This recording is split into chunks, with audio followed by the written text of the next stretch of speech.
J'étais très friand des choses un peu paranormales, monde surnaturel. À partir de mes 15 ans, je suis rentré dans une préparation militaire. Je passe des tests sportifs, je finis premier, je fais des tests psychotechniques. On voit le psychologue après et il me dit « Monsieur Sroka, je crois qu'il y a un problème.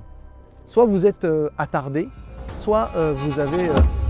Vraiment la dépression, elle était très lourde. Pendant une semaine, toutes les nuits, je faisais des insomnies terribles. À chaque fois que j'étais en train de commencer à m'endormir, il y avait dans une vision qui s'ouvrait et je voyais un homme au loin, vêtu de blanc, qui m'apparaissait dans la lumière.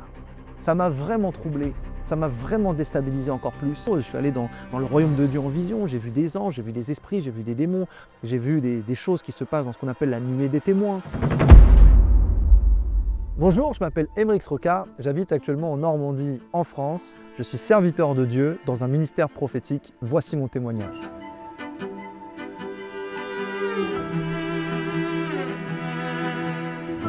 J'ai eu une enfance plutôt normale, une éducation plutôt normale, bon, des parents séparés, mais quand même présents. Franchement, c'était une enfance normale où juste beaucoup de sport, beaucoup d'activités, beaucoup de sorties sportives. Très souvent, j'étais dans les choses du haut niveau, au niveau sportif. J'ai fait plusieurs types de sports. Dans ma volonté et dans ma destinée, j'ai toujours voulu être militaire. J'ai toujours, depuis l'enfance, rêvé d'être militaire, de rentrer dans l'armée. Au fil du temps, tout s'est accentué de manière à pouvoir être militaire dans la vie. Donc même le sport, je le faisais dans cette mentalité-là de vouloir avoir une hygiène de vie, du sport de haut niveau, toujours m'entretenir, etc., etc. Ce qui m'a fait toujours penser à cet objectif militaire, même si la petite particularité, c'est que j'étais très friand des choses un peu paranormales, monde surnaturel, trucs spirituels. Et donc je sentais déjà des choses, j'avais déjà des petites expériences, mais pas de là à me dire ça y est, on va en faire quelque chose. Donc j'ai laissé ça de côté assez très rapidement et très simplement, jusqu'à ce que je décide forcément dans le sport d'aller dans un autre domaine. Et donc du coup, je suis arrivé dans le rugby, j'étais joueur de rugby à Rouen, etc., etc. Je fais beaucoup de choses, enfin vraiment beaucoup d'activités sportives, une hygiène de vie vraiment très carrée parce que à partir de mes 15 ans, je suis rentré dans une préparation militaire, justement, donc on nous apprend les rudiments de l'armée, etc. Ça nous donne le droit d'être réserviste et d'exercer la fonction de réserve. Donc j'étais déjà dans une discipline de vie, une hygiène de vie, je faisais très attention à tout ce que je mange, tout ce que je consomme, mon sommeil, tout ça, etc. Je faisais beaucoup de sport, beaucoup de musculation, surtout avec le rugby. Forcément, c'est un sport qui nécessite pas mal de contacts. J'étais surtout en train de me préparer pour cette carrière militaire qui se présentait devant moi parce que je voulais rentrer dans les commandos de marine, dans la marine nationale. Donc c'est tout ce qui est lié aux forces spéciales. Donc forcément, ça nécessite une hygiène de vie assez correcte et assez sérieuse et surtout un haut niveau sportif. Et dès que j'ai mon bac, je décide de m'engager pleinement dans l'armée et de dire c'est parti, je rentre dans ma carrière. J'avais tellement prévu aucun plan B parce que vous savez, quand on croit qu'on est fait pour quelque chose, on part du principe qu'il n'y a aucune raison que ça ne marche pas. Donc j'étais parti clairement pour rentrer dans une école qui s'appelle l'école de Mestrance, donc c'est l'école des sous-officiers. Je me prépare physiquement, je me prépare psychologiquement, on prépare rapidement le concours, en tout cas parce que c'est un concours d'entrée. Lorsque j'arrive à ce concours, je passe des tests sportifs, je finis premier, je sais que j'étais prêt pour ça. J'étais très fort en endurance, en traction, pont, bref, etc. Ce qui fait que je finis premier. Le test psychologique, on rencontre des psychologues et ils me disent vous avez carrément le profil type, vous êtes fait pour ça, il n'y a pas de problème. Et à côté, il y avait des tests psychotechniques. Alors les tests psychotechniques, c'est plus lié à tout ce qui est maths, français, anglais, géométrie dans l'espace. Voilà, c'est de la matière, on va dire, aussi simple que ça. Et en fait, c'est un QCM qu'on coche des cases et puis les questions sont sur ordinateur. Et va savoir pourquoi. Je remplis mon QCM, on renvoie le psychologue après et il me dit « Monsieur Sroka, je crois qu'il y a un problème. Soit vous êtes attardé, soit vous avez loupé votre QCM. » Je lui dis « J'espère que je ne suis pas attardé pour le coup. » Et ils ont vérifié, j'avais sauté une ligne et donc tout le QCM était faux. Malheureusement, c'est un concours, donc on va pas avoir pitié de toi, hein, t'as échoué. Et donc on était 89, ils en prenaient 34 sélectionnés et j'ai fini 35e. Donc ça m'a vraiment, pour le coup, vraiment écœuré. J'étais vraiment déçu, ça m'a vraiment atteint. J'ai toujours eu une nature un petit peu, on va dire, vaillant, toujours dans le combat, toujours je vais plus loin, je suis toujours à la recherche du dépassement de soi. Mais là, pour le coup, ça m'avait vraiment atteint. Du coup, ce qui s'est passé, c'est que je me suis dit, c'est pas grave, je vais rebondir. J'ai repris du coup le rugby à haut niveau. Je me suis dit, je vais m'inscrire à la fac, passer un diplôme, et puis je me réinscrirai dans l'armée avec un diplôme plus haut et avec des connaissances supérieures. Mais bref, je suis allé en STAPS, fac des sports, forcément, vu que c'était clairement mon profil. je fais mes années de STAPS. À partir de ce moment-là, c'était quand même déjà très difficile. La dépression avait commencé à me saisir. Voilà, c'est mon témoignage, on va dire qu'il commence là parce que j'étais vraiment très dépressif. Ça m'a vraiment atteint, ça m'a vraiment touché, ça m'a remis en question. Vous savez, quand on a un projet, quand on a un but et qu'on d'un seul coup tout s'effondre devant soi, ça chamboule beaucoup et ça déstabilise beaucoup. Donc vraiment, j'ai été très déstabilisé. J'ai rebondi avec le rugby. Et le rugby, c'est pareil, ça ne s'est pas du tout passé comme je le pensais. Je pensais avoir les possibilités peut-être d'accès particulier, aller dans des centres de formation particuliers, dans des clubs particuliers. Au final, toutes les portes se sont fermées.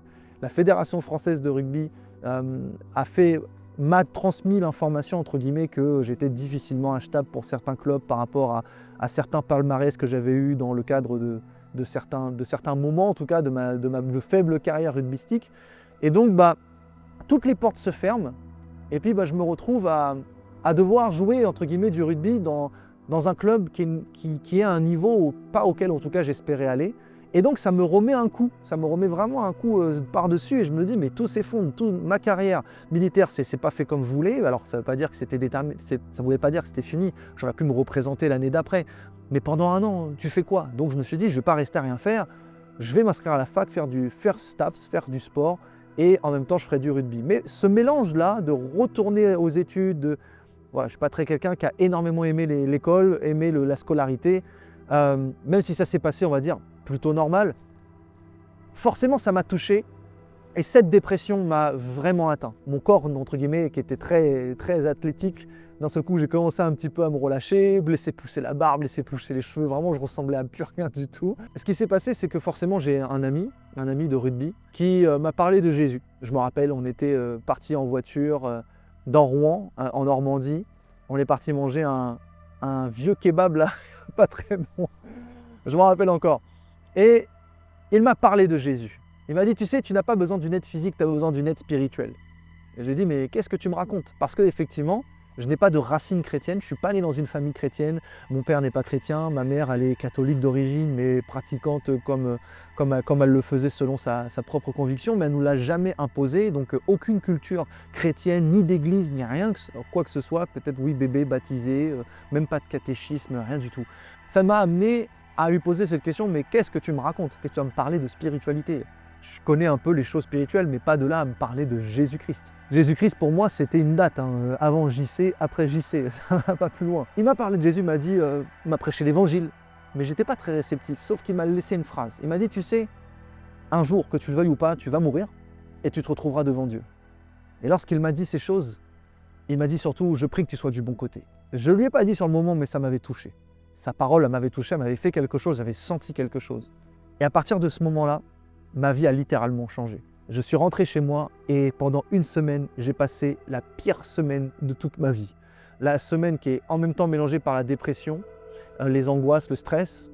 Mais en plus de ça, ma famille venait de se disloquer d'une certaine manière parce que bon voilà, ma mère avait aussi refait sa vie avec un homme qui avait, en plus on était une famille recomposée et il y a eu une séparation. Donc qui fait que je me suis retrouvé d'un seul coup tout seul parce que chacun est parti un peu de son côté. Et en me retrouvant tout seul dans cette grande maison, vraiment la dépression, elle était très lourde et elle était très sérieuse. Mais nous connaissons la parole de Dieu. Le Seigneur nous parle très souvent du fait qu'il vient chercher lorsqu'on est vraiment dans le besoin. J'ai commencé à vouloir dormir, juste la première nuit, après le prêche, enfin après ce que mon ami m'a partagé, ami qui est d'ailleurs un beau-frère aujourd'hui, mais là n'est pas la question, ça m'a tellement troublé que pendant une semaine, toutes les nuits, je faisais des insomnies terribles. J'avais atteint un niveau de fatigue comme pas possible, mais je n'arrivais plus à dormir. Il y avait comme une énergie qui m'avait activé et qui faisait que je n'arrivais plus à dormir. À chaque fois que je fermais les yeux, à chaque fois que j'étais en train de commencer à m'endormir, il y avait dans une vision qui s'ouvrait et je voyais un homme au loin, vêtu de blanc, qui m'apparaissait dans la lumière. Toutes les fois où je m'endormais, c'est ce qui se passait. Ça m'a vraiment troublé. Ça m'a vraiment déstabilisé encore plus et forcément ça a piqué ma curiosité. Je suis de nature très curieuse, très à rechercher les choses, j'aime m'investir, j'aime faire des investigations. Et donc j'ai été curieux, j'ai parlé de ça à mon ami, je lui ai dit bon entre guillemets ça se passe comment? On fait quoi? Il y a église, il y a pas église? Je suis arrivé dans cette église, une église à Rouen. Une église où j'ai été très surpris de voir qu'il y avait plusieurs jeunes, parce que pour moi vous savez l'église, Bah voilà, c'était l'église française. Hein, Et c'était principalement des personnes âgées, mais très étonné de voir beaucoup de jeunes. Et je suis arrivé dans cette église, j'ai été accueilli. Et je me suis placé sur la gauche, au milieu de l'église, en attendant que le service démarre. Et aux premières notes de louange, il y a quelque chose qui est descendu sur moi, qui m'a enveloppé. J'ai senti vraiment une lourde pression, quelque chose qui est descendu sur moi et je me suis effondré. J'ai commencé à pleurer, après je commençais à rire, à pleurer, à rire. J'avais chaud, j'avais froid, je tremblais. Mais la sensation était presque désagréable parce que j'avais la sensation que c'est comme si mes os en moi qui tremblaient. Et je ne comprenais pas ce qui se passait. Donc premier réflexe, je me suis dit, je dois être en train de faire une crise d'angoisse, donc il faut se calmer. Donc je ferme les yeux, je commence à respirer lentement, maîtriser ma respiration, mon souffle. Rien n'y fait. Je suis toujours saisi par quelque chose. Et à ce moment-là, je ferme les yeux, j'essaie de me concentrer sur moi-même et je sens physiquement quelqu'un m'attraper dans ses bras.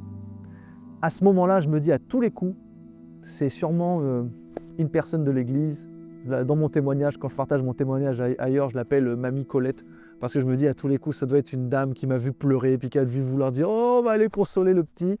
Rien de ça. J'ai ouvert les yeux. Il n'y avait personne. Et je sentais toujours que quelqu'un me prenait dans ses bras.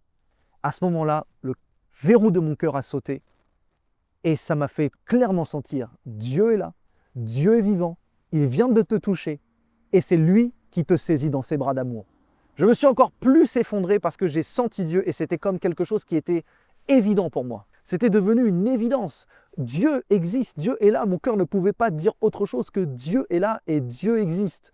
J'ai fait la prière de repentance, je me suis confessé de mes péchés, j'ai reçu le pardon de Dieu, la vie éternelle. J'ai fait ma prière de confession et à ce moment-là, j'ai été touché par Dieu. Le Saint-Esprit est descendu sur moi. J'ai commencé à tomber par terre tellement je tremblais, tellement c'était fort. J'ai été visité par le Seigneur et voilà. Je suis retourné à partir de ce jour-là à l'église, à chaque fois qu'il y avait des services, à chaque fois qu'il y avait de la prière, à chaque fois qu'il y avait quelque chose. Je suis devenu vraiment un assoiffé de Dieu. J'ai dévoré la parole de Dieu en long, en large, en travers. J'ai beaucoup jeûné, j'ai beaucoup prié. Je priais la nuit, je priais le jour, je me levais tôt. J'étais vraiment consacré. Pour le coup, je suis un peu de cette nature. Avec moi, c'est tout ou rien. Donc là, c'était encore une fois de plus, il y a tout qui se présente devant moi. J'ai trouvé la vie, j'ai trouvé l'amour du Père, j'ai trouvé l'amour de Dieu. C'est devenu la source de mon investissement et vraiment, je me suis vraiment consacré. Ce qui fait que peu de temps après, l'espace de 2 semaines après ma conversion, l'espace de 3 jours après ma conversion, j'ai reçu le parler en langue. Voilà, ça a été très très rapide aussi. Je me suis mis à parler en langue très rapidement, à entendre Dieu très rapidement, à sentir sa présence. Ça vraiment, c'est une grâce qui m'accompagne tous les jours et je suis très reconnaissant envers le Seigneur pour ça. Cette sensibilité à la présence de Dieu. Toujours été très sensible à la présence de Dieu, ça m'a rendu sensible aux atmosphères, aux choses qui se passent autour de moi, aussi sensible aux personnes qui sont à côté de moi. Et en l'espace de 2 semaines, j'étais déjà plus la même personne. Rasé de partout, les cheveux, les trucs, tout parfait, bien habillé. Je suis arrivé à l'église, personne ne me reconnaissait. Et quand j'ai dit, bah oui, c'est l'autre grand gaillard là, qui ressemblait à rien, qui s'est donné à Jésus il y a quelques temps, ils étaient en mode tous étonnés. Et vraiment 2 semaines après, vraiment ça n'a vraiment pas traîné. À ce moment-là, le pasteur de l'église de Rouen est saisi par Dieu et il déclare une prophétie sur ma vie. Il vient vers moi, il pose sa main sur ma tête et il me dit « L'esprit des prophètes est sur toi, tu es un prophète de Dieu. Dieu t'a choisi pour un ministère prophétique. Dieu t'a établi pour être un prophète dans ces nations et tu vas, entre guillemets, impacter le monde, les nations. Et entre guillemets, tu vas impacter la nation et Dieu t'enverra même dans les nations. » Je suis, à ce moment-là, je crois, j'ai fait la joie de beaucoup de personnes et vous allez comprendre qu'est-ce que je veux dire par là parce que j'ai été saisi par l'onction du Seigneur, par la puissance de Dieu. Je suis tombé et là, j'ai fait le ménage dans l'église. Dans le sens où le service de ménage, après moi, n'avait même pas besoin de passer tellement j'avais rampé sur le sol. J'ai fait le ménage de l'église tellement j'étais visité par terre. J'ai passé tout le service à être allongé par terre dans la gloire de Dieu, dans l'ivresse de l'esprit, dans la présence de Dieu. C'était merveilleux. Et suite à ça, a démarré le processus à la fois d'être un chrétien et en même temps le processus d'être un appelé à servir Dieu dans le ministère. Alors ça a été une longue formation, une formation qui a duré à peu près 5 ans. Pendant 5 ans, j'ai été formé, brisé, crucifié, j'ai servi à l'église de toutes les manières possibles, l'église locale. J'ai été à la louange, guitare, batterie, chant. On a fait la librairie, on a fait la cafétéria, la sonorisation, le service ménage, l'école du dimanche. On a vraiment, j'ai vraiment en tout cas, mais pas que moi, mais la jeunesse, c'était principalement ce qu'on faisait. J'ai vraiment servi partout, à tous les pôles, de la meilleure manière que je puissais le faire, de la meilleure manière que je pouvais le faire. Et d'ailleurs, après, ça m'a permis, du coup, on m'a dit, voilà, maintenant, il faut rentrer dans le processus de la formation au ministère. Et donc, on a commencé à porter des petites exhortations de 5-10 minutes, à commencer à prier pour l'Église. Puis ensuite, on a eu le passage à la prédication, puis le passage à l'enseignement. Il y avait un roulement parce que, bon, forcément, on était plusieurs en formation. Et c'était la vie de l'Église locale. Et très vite, le Seigneur a commencé à me parler sur les saisons, sur l'Église, sur la France, sur ce qu'il fallait faire en esprit dans ce mois, ce que le Seigneur me disait aussi sur la vie des gens qui étaient dans l'Église. J'ai commencé à avoir des visions sur les gens, sur le monde spirituel, vivre de fortes expériences avec le Seigneur, des fortes expériences dans le monde spirituel. Je pourrais vous en partager, mais je pense que j'ai peur de vous déstabiliser un peu dans votre foi, parce que tellement j'ai vécu de choses dans le monde spirituel, mes yeux spirituels, mon esprit s'est ouvert tellement facilement à Dieu que j'avais aucun doute, aucune peur, aucune crainte. J'avais une foi totale, donc Dieu pouvait faire vraiment ce qu'il voulait avec moi en termes d'expérience, et ça je pense que c'est vraiment une clé. Donc j'ai vécu beaucoup de choses. Je suis allé dans le royaume de Dieu en vision, j'ai vu des anges, j'ai vu des esprits, j'ai vu des démons, j'ai vu des choses qui se passent dans ce qu'on appelle la nuée des témoins. Il y a énormément de choses que le Seigneur m'a communiquées en expérience spirituelle. Je me suis consacré, j'ai beaucoup jeûné, beaucoup prié, beaucoup intercédé, beaucoup lu la parole de Dieu, et en même temps le processus de la formation a continué, on s'est développé, j'ai commencé à prophétiser dans l'église, donc j'étais à la batterie, je recevais des visions sur les gens, j'arrêtais la batterie dès qu'il y avait une pause à la louange, j'envoyais un SMS au pasteur où j'allais le voir, je disais j'ai reçu ça, il me donnait le micro, il me dit vas-y libère, et c'est comme ça que je me suis d'ailleurs entraîné à la prophétie, à pouvoir prophétiser des paroles de connaissance ou des paroles de prophétie sur la vie des gens, et puis ça a été voilà la formation. Après je donnais des saisons sur l'église, et puis ça a été crescendo, et puis on continuait comme ça jusqu'au moment où le Seigneur m'a dit, bon, tu reçois des messages clairs que je te transmets pour la nation, tu vas ouvrir ton ministère, même si je ne suis pas encore ordonné, j'ai été consacré, donc cette consécration je l'ai vécue, donc apporte le nom un peu selon le ministère de la personne comme elle veut, c'était stagiaire en formation, disciple en formation, consacré, peu importe, mais voilà, j'étais consacré vraiment pour l'œuvre de Dieu. Entre-temps, j'ai vécu un autre petit témoignage qui est assez intéressant, c'est que dans le moment de la formation, j'étais toujours un peu joueur de rugby, et forcément, il y avait des matchs qui se faisaient le week-end, donc il fallait choisir entre l'église ou les matchs. Et au bout d'un moment, Dieu m'a dit, il faut arrêter le rugby. Et je lui ai dit, franchement, Seigneur, j'aime bien le rugby, ça me fait plaisir, ça me fait du bien de pouvoir jouer et faire un sport. Et il m'a dit, non, il va falloir arrêter le rugby. Et donc, je décide de dire non. Et malheureusement, le prochain match, il y a quelqu'un qui me fait un plaquage dans le genou et j'ai une rupture du ligament croisé antérieur. Juste sur les ligaments croisés, il y en a 2 qui se croisent. Il y en avait juste un qui était rompu. Donc forcément, on me parle d'une opération, on me parle de 6 mois d'arrêt. C'était vraiment quelque chose qui m'avait beaucoup affecté aussi. Et c'était le dimanche, il y avait un match. Le lundi, je vais à l'hôpital, on constate ça. Et le mercredi, je vais à l'église, parce qu'il y a toujours un service en milieu de semaine. Et à ce moment-là, je décide de dire, ok Seigneur, j'arrête le rugby. On prie pour moi, et ma jambe d'un seul coup, c'est comme si je recevais une décharge électrique dans la jambe. Elle s'est tendue d'un seul coup. Et là, je me suis mis debout et j'ai commencé à pouvoir recourir au marché normal. Tout le monde était étonné, ils ont dit mais qu'est-ce qu'il y a? Je dis mais franchement, j'ai plus aucune douleur, j'ai plus rien. Le lendemain, j'avais rendez-vous justement à l'hôpital pour prendre rendez-vous pour l'opération. On a refait les examens, plus rien. Le ligament tout neuf, comme s'il n'avait jamais été rompu. Ça, franchement, c'est un vrai témoignage de guérison et aussi du coup d'obéissance au Seigneur. Le parcours a continué et comme je disais, le Seigneur m'a demandé d'ouvrir ma chaîne YouTube. Donc j'ai une chaîne YouTube, Emrix Roca, le ministère, le Seigneur m'a donné. Il m'a dit ton nom de ministère, ça sera La Voix Prophétique, faire un ministère prophétique. Donc voilà, le nom que j'ai reçu clairement comme ça de la part de Dieu, je n'ai même pas cherché. Et j'ai commencé à partager des vidéos, des enseignements, qu'est-ce que je recevais par songe, par vision, à travers des révélations de la parole de Dieu, des saisons pour la nation, qu'est-ce que le Seigneur disait sur les églises, etc. Et j'ai commencé à partager. Et puis à un moment donné, l'élévation s'est faite. Ça a pris vraiment beaucoup de visibilité, d'abonnés, de vues sur certaines vidéos, qui fait que j'ai commencé à me faire connaître. J'ai partagé mon témoignage, j'ai expliqué certaines choses et j'ai démarré l'œuvre du ministère. On a commencé, il y a des pasteurs qui ont commencé à m'appeler, qui ont commencé à m'inviter dans leurs églises pour pouvoir prêcher la parole. Puis du coup, le Seigneur a commencé à me permettre aussi d'être dans le ministère prophétique, donc d'exercer le ministère. Je priais pour les malades, je voyais des guérisons, des délivrances. Vraiment, le Seigneur m'a donné une grâce pour vraiment chasser les démons, et la délivrance, c'est quelque chose qui est... C'est une grâce, c'est une onction, mais c'est une grâce. Et donc, je voyais que ça marchait et j'ai commencé à prophétiser sur la vie des gens, à avoir des retours de ce que je disais, ça s'accomplissait, ça se réalisait. Et j'ai dit, waouh, le ministère, en fait, il est parti comme ça. J'ai commencé aussi, du coup, à être un peu sur toutes les plateformes, réseaux sociaux, etc., partager des vidéos, des révélations. J'avais de plus en plus d'invitations, de plus en plus de conventions. Et puis, j'ai fini la fac. Et puis, en finissant la fac, qui est d'ailleurs un témoignage aussi un peu particulier, j'ai fini ma licence sans l'obtenir. Alors, je vous explique un petit peu comment ça s'est passé à partir de ces 3 ans. Donc, il faut savoir que je me suis converti à l'âge de 20 ans. Aujourd'hui, j'en ai 30. Et donc, du coup, vers 23 ans, j'ai eu la grâce dans l'église de pouvoir rencontrer celle qui aujourd'hui m'accompagne et qui est ma femme, qui est mon épouse, Angéline Sroka. Et donc, lorsque je la rencontre dans l'église, elle arrive dans l'église, elle a son témoignage à elle, elle est chrétienne depuis son enfance parce qu'elle a une famille chrétienne.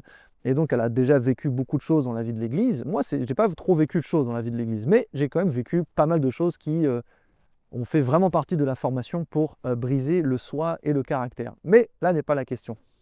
Tout ça pour dire que j'ai rencontré mon épouse et ça s'est fait vraiment tellement surnaturellement et tellement rapidement aussi, j'ai envie de dire. Mais bon, je crois que quand c'est la bonne personne, ça se fait vite.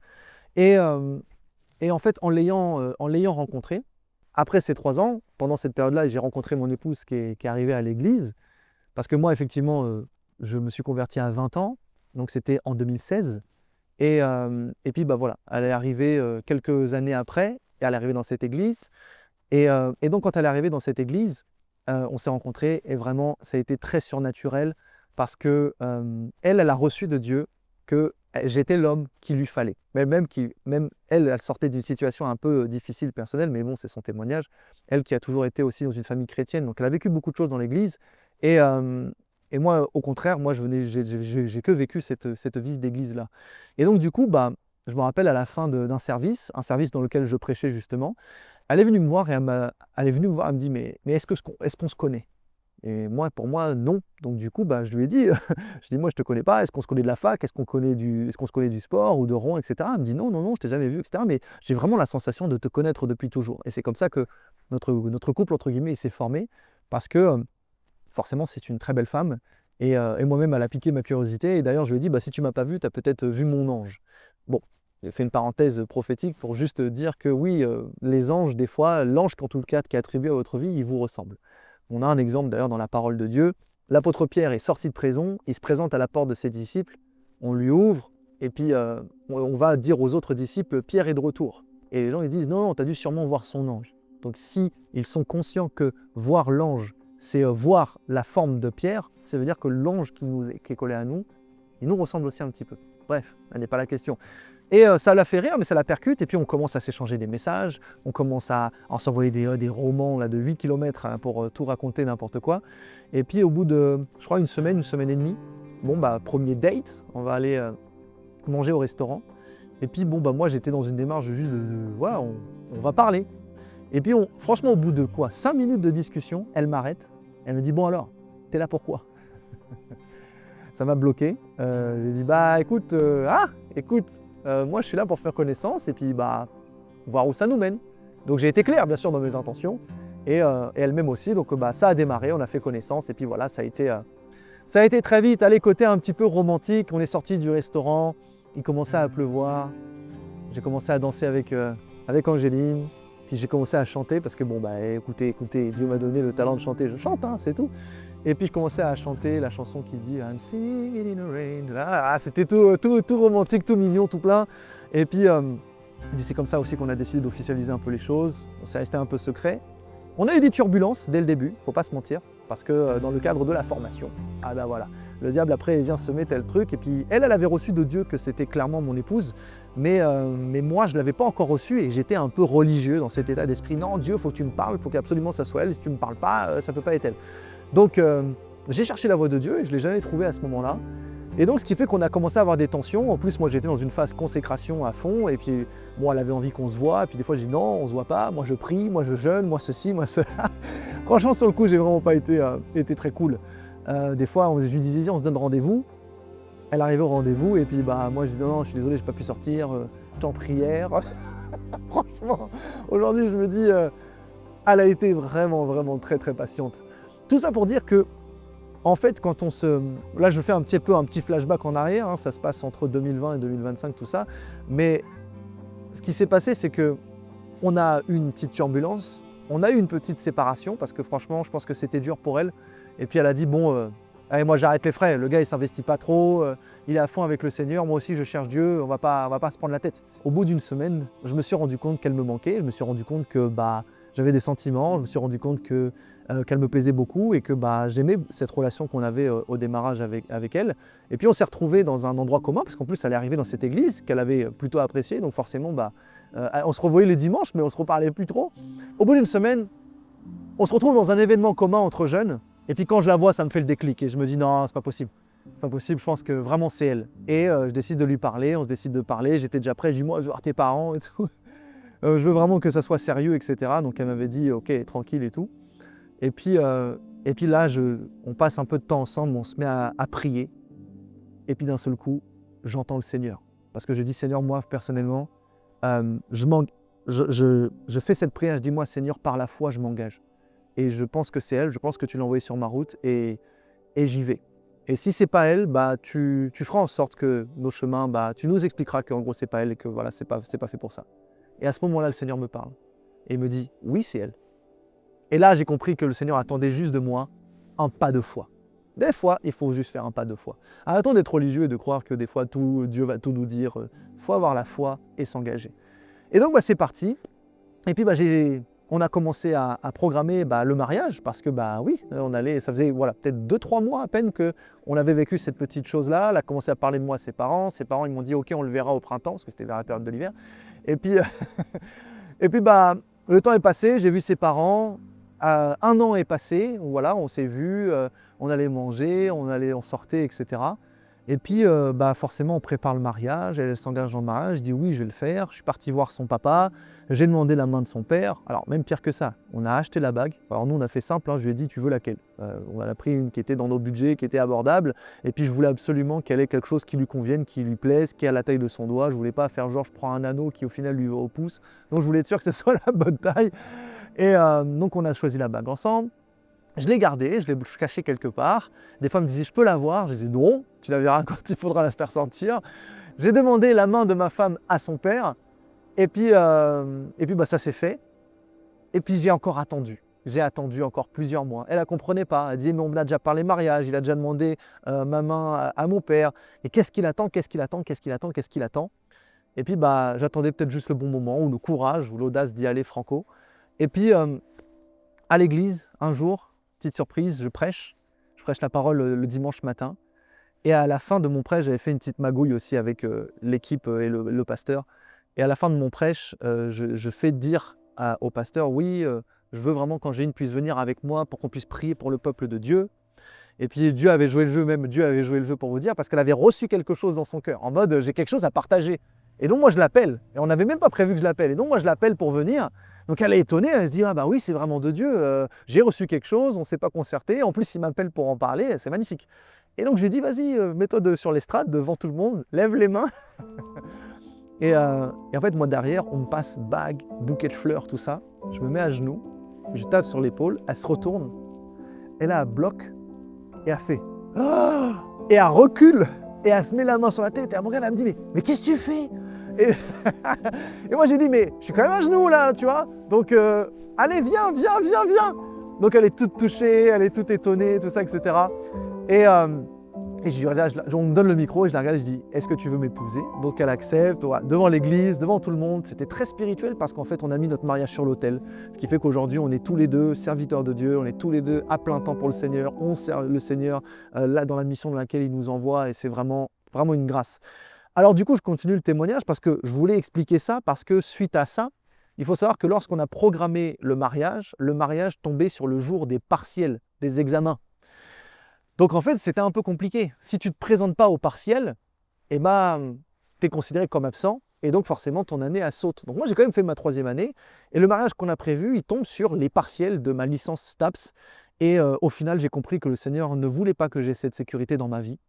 Donc oui, j'ai fini ma licence STAPS sans passer le diplôme parce que je ne suis pas allé au partiel. Et puis l'année elle est finie, je ne me suis pas représenté. Voilà, j'ai vraiment reçu une directive. Je ne dis pas qu'il faut faire ça avec tout le monde. Hein. Vraiment, je ne suis pas en train de vous dire que abandonner vos études, servez Dieu. Ça, c'est propre à moi. Moi, Dieu m'a demandé de ne pas avoir cette sécurité. Dieu m'a demandé de ne pas aller me représenter au partiel.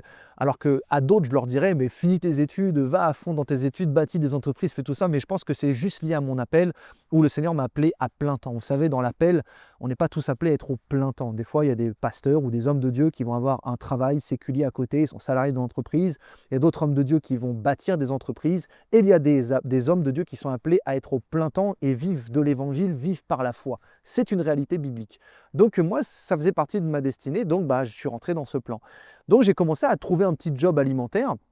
Et puis j'ai travaillé en usine, j'ai travaillé à gauche, à droite. Et puis moi, j'ai fini dans la fonction publique, dans laquelle j'ai été viré pour prosélytisme parce que je priais un peu trop Jésus et que je parlais un peu trop de Jésus, parce que la fonction publique, c'est l'État et ils n'aiment pas trop le Seigneur. Donc au bout d'1 an de travail dans la fonction publique, j'avais lancé toute ma chaîne YouTube, j'avais lancé mes réseaux sociaux, ça avait commencé à prendre, ça avait commencé à avoir de la visibilité, des invitations, etc. etc. Commençait à être de plus en plus utilisé par Dieu en ligne aussi dans des lives prophétiques, délivrance, guérison, et à distance et en même temps en présentiel. Et puis voilà, j'avais mon petit boulot à côté qui était un boulot vraiment tranquille, un peu dans un bureau, je mettais la musique, je lisais la parole, mais j'avais un collègue que j'ai voulu évangéliser. Et peut-être que j'ai été un peu trop fort. J'ai commencé à avoir une vision de lui, j'ai commencé à prophétiser des choses sur lui, j'ai commencé à avoir des visions, par exemple, de à quoi ressemblaient ses parents. Ouais, des fois, ça arrive dans le prophétique, on peut voir des choses qui sont très précises. Et j'ai commencé à lui dire et ça l'a choqué. Donc il est parti se plaindre et derrière, voilà, on m'a mis en procédure, j'ai été viré parce que je parlais trop de Jésus. Et à ce moment-là, j'ai dit, Seigneur, on fait quoi? Et le Seigneur, il m'a fait comprendre, il m'a dit, c'est le moment pour toi d'être à plein temps. Et d'un seul coup, le ministère a pris encore un plus gros essor. On a eu par la grâce de Dieu des partenaires, des gens qui ont décidé d'investir, de semer dans l'œuvre de Dieu, de nous soutenir, de vraiment pourvoir aux besoins du ministère. Et depuis 2021, juin 2021, je suis à plein temps pour le Seigneur, sans entreprise, sans salariat. Vraiment, on vit des dons, on vit de la foi, on vit de la générosité. Des gens qui nous suivent, des disciples, des gens qui sont bénis par les vidéos ou par les missions, voilà, quand je me déplace, etc. Et ça a été vraiment un parcours vraiment très puissant, exceptionnel. Et puis, fin septembre 2021, ordonné, consacré prophète de ministère. Et donc, s'en est suivi le démarrage officiel de ce ministère-là. Et puis, donc ça a été en 2021. Et depuis 2021, je suis à plein temps, je sers Dieu en ligne, en présentiel. J'ai mis en place des écoles bibliques, des écoles prophétiques avec beaucoup d'étudiants, des formations prophétiques qui bénissent beaucoup de personnes. J'ai été invité, j'ai commencé après à être invité en Afrique. Après, je suis allé aux États-Unis, j'ai commencé à voyager dans plusieurs pays, un peu des pays d'Europe, Suisse, Belgique, tout ça, etc. Et aujourd'hui, on continue avec ma femme, elle est liée au chant, elle est liée au piano, on sert Dieu à plein temps à 100%, on est consacré comme pas possible, et puis en 2023, on a eu un enfant, donc mon petit garçon qui a aujourd'hui 2 ans et demi maintenant, même au moment de cette vidéo, et voilà, c'est un parcours qui continue, qui est vraiment très enrichissant, qui est très bénissant, qui est un parcours aussi très combattu. On ne va pas se mentir, le ministère prophétique, c'est très combattu, c'est pas forcément toujours compris. Des persécutions, des attaques, des trahisons, des jalousies, des abandons, des séparations qui des fois sont plus que nécessaires. Mais voilà, on avance en tout cas dans cette œuvre-là. Et c'est pourquoi mon témoignage qui est d'une carrière militaire, je suis passé à un rugbyman et d'un rugbyman, je suis passé à un serviteur de Dieu. Mon témoignage, il porte tout simplement comme nom, j'ai tout abandonné pour suivre Jésus. J'ai abandonné carrière militaire parce que, comme je vous disais, j'aurais pu me représenter l'année d'après au concours, j'aurais pu mieux me préparer peut-être et me représenter. Mais j'ai fait une croix dessus en disant non, maintenant je vais servir Dieu. Je voulais être militaire, je voulais être soldat. Et aujourd'hui, c'est un peu la même chose. Je suis soldat de Jésus-Christ dans l'armée de l'Éternel. J'ai lâché des projets, des ambitions telles que le sport à haut niveau. Et donc, voilà, ça m'a permis aussi de me consacrer encore plus au Seigneur. Ça ne veut pas dire qu'il faut faire ça. Vous aurez compris que chacun son appel, chacun sa destinée. Et puis voilà, après ça m'a permis aussi de rencontrer de merveilleuses personnes, des apôtres, des prophètes, des ministres de l'Évangile aux États-Unis, dans le monde entier, qui ont pu m'aider, m'encourager, me soutenir, m'impacter, me transmettre des choses. Et c'est ce qui fait que je suis l'homme que je suis aujourd'hui. Pour vraiment aussi rajouter peut-être la cerise sur le gâteau, je ne serais pas l'homme que je suis sans ma femme. Ma femme a été un élément, un pilier tellement essentiel dans ma vie, m'a tellement porté, m'a tellement aimé, pardonné, soutenu la vision. Même quand c'était difficile, elle a toujours été là. Même quand il y avait des très gros bas, elle a toujours su garder le cap, toujours croire en moi, toujours croire en ce ministère, toujours croire en nous. Aujourd'hui, c'est la meilleure maman de ce merveilleux garçon que j'ai aujourd'hui. Et c'est exceptionnel de vivre ces choses. On a eu des difficultés, on a eu des temps vraiment particuliers dans la vie qui fait que oui, on aurait pu clairement se séparer, j'aurais pu perdre mon mariage, mais au final, Dieu a tout mis en lumière, Dieu a tout expliqué, Dieu a tout transformé. Et aujourd'hui, vraiment, on a une relation qui n'a tellement plus rien à voir à ce qu'il y avait avant. Et voilà, ça, c'est un point essentiel aujourd'hui de ma vie. Et puis, je suis engagé à 100% à servir Dieu. On a plein de projets pour la nation, plein de missions encore, plein de voyages à faire. Et il n'y a que le meilleur qui peut nous arriver par la grâce de Dieu, parce que tout concourt au bien de ceux qui aiment Dieu. Donc globalement, mon témoignage, c'est un petit peu ça. J'aurais pu peut-être vous parler encore plus d'anecdotes, mais je voulais juste partager mon histoire, vous dire que c'est possible, que lorsqu'on lâche prise, lorsqu'on donne tout à Dieu, sachez que Dieu saura nous le rendre, nous permettra d'avoir la vie qui correspond au final à celle qui était la meilleure pour nous.